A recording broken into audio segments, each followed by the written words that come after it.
Hello friends, মিঠুর পাকশালায় আপনাদের সবাইকে স্বাগত। আজ আমি 1 কাপ সুজি ও এর সাথে কিছু গাজর দিয়ে ভীষণই টেস্টি একটা রেসিপি আপনাদের সাথে শেয়ার করছি। এর জন্য প্রথমেই একটা ফ্রাই প্যানে 2 বাটি পরিমাণে জল নিয়ে নিয়েছি। ওই সাথে স্বাদ মতো একটু লবণও দিয়ে দিয়েছি। লবণটা দিয়ে জলটাকে খুব ভালো করে একটু ফুটিয়ে নেব। তো জলটা এখন খুব ভালো মতো ফুটে গেছে। এরপর এখানে 1 বাটি পরিমাণে সুজি দিয়ে দিলাম। এরপর গ্যাসের ফ্লেমটা মিডিয়ামে করে দিয়ে এই সুজিটাকে জলের মধ্যে দিয়ে খুব ভালো করে মিশিয়ে নেব। এটা ক্রমাগত নাড়াচাড়া করতে করতে একটা বেশ ডো মতো তৈরি হয়ে যাবে। তো বন্ধুরা, আজকে আমি একটা ভীষণই টেস্টি রেসিপি আপনাদের সাথে শেয়ার করেছি। এই রেসিপিটা যদি আপনাদের ভালো লেগে থাকে তাহলে অবশ্যই চ্যানেলটি সাবস্ক্রাইব করে আমার পাশে থাকবেন এবং পাশে থাকা বেল আইকনটি অবশ্যই প্রেস করে রাখবেন। তাহলে আমি যে কোনো নোটিফিকেশনই ছাড়ি না কেন তা সবার আগে আপনার কাছে পৌঁছে যাবে। তো দেখুন, এখন সুজিটাকে নাড়াচাড়া করতে করতে অনেকটাই ডো মতো তৈরি হয়ে এসেছে। এইভাবে প্রায় 5 থেকে 6 মিনিট ধরে একদম মিডিয়াম ফ্লেমে এটাকে নাড়াচাড়া করে রান্না করে নিতে হবে। তো এরপর এটাকে খুব ভালো করে একটা ডো মতো তৈরি করে নিয়েছি। এরপর এটাকে ঢাকা দিয়ে সাইডে রেখে দেব প্রায় 10 মিনিটের জন্য। এর মাঝখানে আবার অন্য কোনো প্রিপারেশনও করে নেব। তো এটা এখন একদমই রেডি। এটাকে ঢাকা দিয়ে সাইডে রেখে দিলাম। এদিকে আমি গ্যাসে আবার একটা কড়াই বসিয়ে দিয়েছি। তাতে এখানে 1.5 চা চামচ পরিমাণে সরষের তেল নিয়ে নিয়েছি। সরষের তেলটা যখন খুব ভালো মতো গরম হয়ে যাবে তখন এখানে প্রায় 1/4 চা চামচ পরিমাণে একটু হিং দিয়েছি। ওই সাথেই দিয়ে দিচ্ছি 1/2 চা চামচ পরিমাণে গোটা জিরে। জিরে ও হিংটাকে তেলের মধ্যে দিয়ে একটু নাড়াচাড়া করে নিচ্ছি। এরপর এখানে দিয়ে দেব প্রায় 1 চা চামচ পরিমাণে গ্রেট করা আদা। আদাটাকে দিয়েও একটু তেলের মধ্যে খুব ভালো করে ভাজা ভাজা করে নিচ্ছি। আদাটা যখন খুব ভালো করে ভাজা হয়ে যাবে তখন এখানে আমি কিছু গাজর আগে থেকে গ্রেট করে রেখেছিলাম। এখানে আমি প্রায় 400 গ্রাম পরিমাণে গাজরকে পরিষ্কার করে ধুয়ে এটাকে গ্রেট করে রেখে দিয়েছিলাম। তো সেই গাজরটা এখানে দিয়ে দেব এই তেলের মধ্যে। পুরো গাজরটাকে এই তেলের মধ্যে দিয়ে দিয়েছি। এরপর এটাকে 2 মিনিটের জন্য একটু নাড়াচাড়া করে নেব। তো গাজরটাকে এভাবে 2 মিনিটের জন্য একটু নাড়াচাড়া করে নিয়েছি তেলের মধ্যে। তারপর এখানে স্বাদ মতো লবণ ও একটু হলুদ গুঁড়ো মিশিয়ে নেব।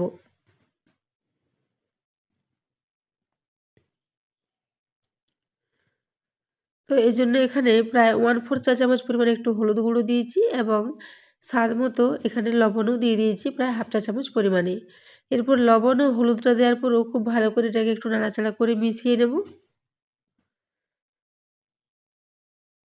লবণ ও হলুদটা যখন খুব ভালো করে মেশানো হয়ে যাবে তখন এটাকে ঢাকা দিয়ে প্রায় 2 মিনিটের জন্য একটু লো ফ্লেমে রেখে দেবো।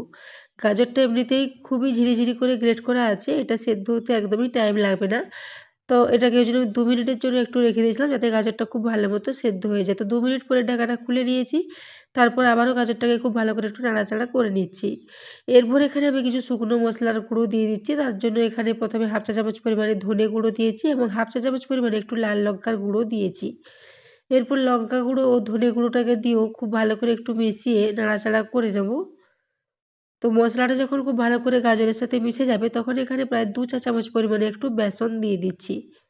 এখানে আমি এই বেসনটা আগে থেকে ভেজে রেখেছিলাম। সেই ভেজে রাখা বেসন 2 চা চামচ পরিমাণে দিয়ে দিয়েছি। বেসনটা দিলে এর টেস্টটা খুবই ভালো হবে। তো দেখুন, বেসনটা দিয়ে খুব ভালো করে নাড়াচাড়া করে এটার সাথে মিক্স করে নিচ্ছি।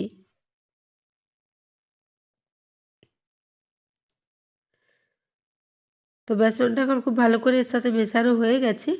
এরপর এখানে প্রায় 1/4 চা চামচ পরিমাণে একটু গরম মশলার গুঁড়ো দিয়েছি। গরম মশলার গুঁড়োটাকে দিয়েও খুব ভালো করে একটু মিশিয়ে নিচ্ছি।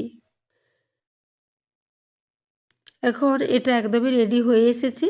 এরপর সব শেষে এখানে আমি প্রায় 1 মুঠো পরিমাণে ধনেপাতা কুচুনো দিয়ে দেব। তো দেখুন, ওই জন্য এখানে 1 মুঠো পরিমাণে ধনেপাতা কুচুনো দিয়ে দিয়েছি। ধনেপাতাটা দিয়ে পর খুব ভালো করে এটাকে মিশিয়ে নিচ্ছি।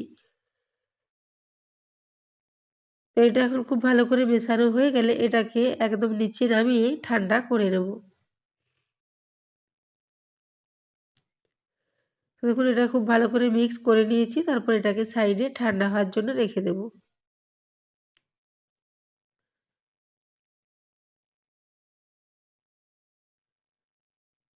এদিকে আমি সুজির যে মিশ্রণটা ঢাকা দিয়ে রেখে দিয়েছিলাম সেটা এখন ঢাকাটা খুলে নিচ্ছি। তো এটাকে আমি 10 মিনিটের জন্য রেখে দিয়েছিলাম। তো এখন এটা হালকা গরম আছে। এই অবস্থায় এটাকে হাতে করে আবার একটু মেখে নিচ্ছি। তো বন্ধুরা আজকের এই রেসিপিটা যদি ভালো লেগে থাকে তাহলে অবশ্যই বন্ধুদের সাথে একটু শেয়ারও করে দেবেন এবং রেসিপি ভালো লাগলে অবশ্যই একটা লাইক করতে ভুলবেন না। তো দেখুন এরপর ডোটাকে খুব ভালো করে মেখে নিচ্ছি। তারপর এটাকে একটা প্লেটের মধ্যে নিয়ে নেব। পুরো ডোটাকে একটা প্লেটের মধ্যে নিয়ে নিয়েছি। এরপর এই ডোটাকে একটু ভালো করে আবারও মেখে নেব। তারপর এর থেকে কয়েকটা ছোট, ছোট আকারের লেচি তৈরি করে নেব।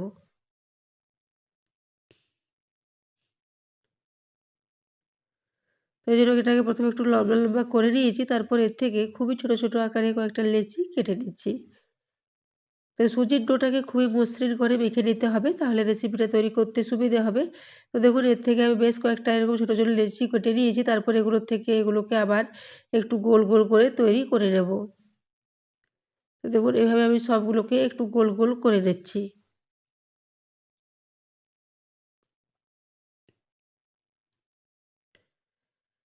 তো দেখুন এইভাবে সবগুলোকে রেডি করে নিয়েছি। এরপর আমি ওই যে গাজরের পুরটাকে তৈরি করে রেখেছি সেটা এখন খুব ভালো মতো ঠান্ডা হয়ে গেছে। এরপর এটাকেও হাতে করে আবারও একটু মিশিয়ে নিচ্ছি।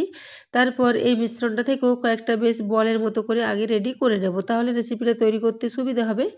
তো বন্ধুরা আজকের এই রেসিপিটা আপনারা সকালে ব্রেকফাস্টে বা বাচ্চাদের স্কুলের টিফিনে বা বিকেলের দিকেও স্ন্যাক্স হিসেবে বানিয়ে খেতে পারেন।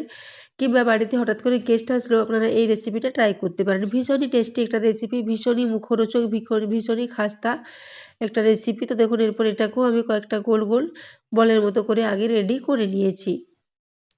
এরপর হাতটাকে পরিষ্কার করে একটু হাতে তেল মাখিয়ে নিয়েছি। তারপর এইখান থেকে একটা করে বল নিয়ে নিচ্ছি। তারপর এগুলোকে হাতের সাহায্যে একটা বাটির মতো শেপ দিয়ে দিচ্ছি। মিশ্রণটা খুবই ভালো মতো নরম ডো তৈরি করা আছে, তাই এটা তৈরি করতে কোনো অসুবিধা হবে না। খুব সহজেই একটা বাটি মতো তৈরি হয়ে যাবে। তো দেখুন এখানে একটা ছোট্ট বাটি মতো তৈরি করে নিয়েছি। তারপর ওই যে পুরটা তৈরি করে রেখেছিলাম তার একটা বল এখানে দিয়ে দিলাম। তারপর এর মুখটা হাতে করে একটু উপরের দিকে নিয়ে যেয়ে খুব ভালো করে বন্ধ করে দেবো। এভাবে আঙুলের সাহায্যে টিপে, টিপে পুরটা ভেতর দিকে দেবো। আর সাইডগুলো একটু উপর দিকে নিয়ে যেয়ে মুখটা খুব ভালো করে বন্ধ করে দেবো।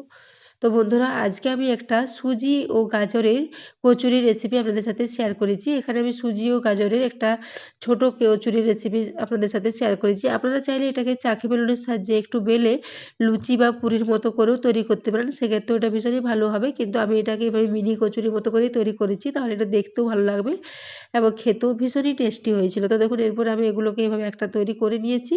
তারপর আবারও একটা আপনাদের দেখিয়ে দিচ্ছি। এরকম বাটির মতো করে একটা করে এইভাবে বল দিয়ে দেবো। তারপর মুখটা খুব ভালো করে বন্ধ করে একটু চাপড়ে, চাপড়ে টিক্কির মতো করে এগুলোকে তৈরি করে নিচ্ছি।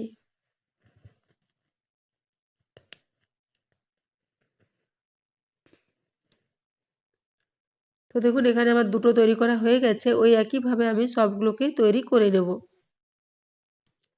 এখানে আমার সমস্ত কচুরিগুলোকে রেডি করা হয়ে গেছে। এদিকে আমি গ্যাসে আগে থেকেই কিছুটা তেল গরম হওয়ার জন্য রেখে দিচ্ছি। তো এখানে আমার দুটো বল বেড়ে গেছে, সেগুলোকে সাইডে রেখে দিলাম। এরপর গ্যাসে আমি 1/2 কাপ পরিমাণে সাদা তেল আগে থেকে রেখে দিয়েছিলাম গরম হওয়ার জন্য। তেলটা খুব ভালো মতো গরম হয়ে গেছে।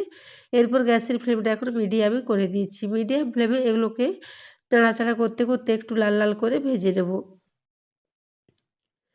তো বন্ধুরা আমরা তো কচুরি অনেকভাবে খেয়ে থাকি, কিন্তু এভাবে সুজি ও গাজরের কচুরি রেসিপিটা আপনারা বাড়িতে অবশ্যই একবার ট্রাই করবেন। এটা ভীষণই টেস্টি, ভীষণই খাস্তা ও মুচমুচে মতো হয়েছিল। তো দেখুন এরপর এগুলোকে ক্রমাগত নাড়াচাড়া করতে, করতে প্রায় 5 থেকে 6 মিনিট ধরে একটু লাল, লাল করে ভেজে নিচ্ছি। তবে এগুলো খুব বেশি তেল টানে না। সুজিটা যেহেতু রান্না করা আছে সেজন্য এটা খুব বেশি তেল টানবে না। এই তেলেই সমস্ত কচুরিগুলোই ভাজা হয়ে যাবে। তো দেখুন এখানে আমার যতগুলো দেয়া যায় ততগুলো দিয়ে দিয়েছি। এরপর বাকিগুলোকেও আমি একই পদ্ধতিতে ২য় ব্যাচে ভেজে নেব।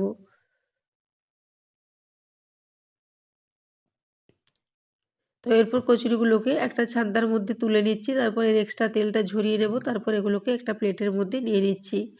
তো দেখেই বুঝতে পারছেন এগুলো কত সুন্দর তৈরি হয়েছে এবং এর শব্দটা শুনেই আপনারা বুঝতে পারবেন এগুলো কতটা খাস্তা ও মুচমুচে মতো তৈরি হয়েছে। তো এখানে ২ ব্যাচে আমি এগুলোকে খুব ভালো করে ভেজে নিয়েছি। তারপর একটা প্লেটে নিয়ে এগুলোকে সাজিয়ে এগুলোকে সার্ভ করে দিচ্ছি। তো বন্ধুরা আজকের রেসিপিটা কেমন লেগেছে কমেন্ট করে জানাতে ভুলবেন না এবং ভালো লাগলে অবশ্যই রেসিপিটা বাড়িতে ট্রাই করবেন। তো দেখুন এরপর আমি এগুলোকে একটা প্লেটের মধ্যে নিয়ে নিচ্ছি। এটাকে আপনারা যেকোনো চাটনির সাথে সার্ভ করতে পারেন, খেতে অসাধারণ লাগে।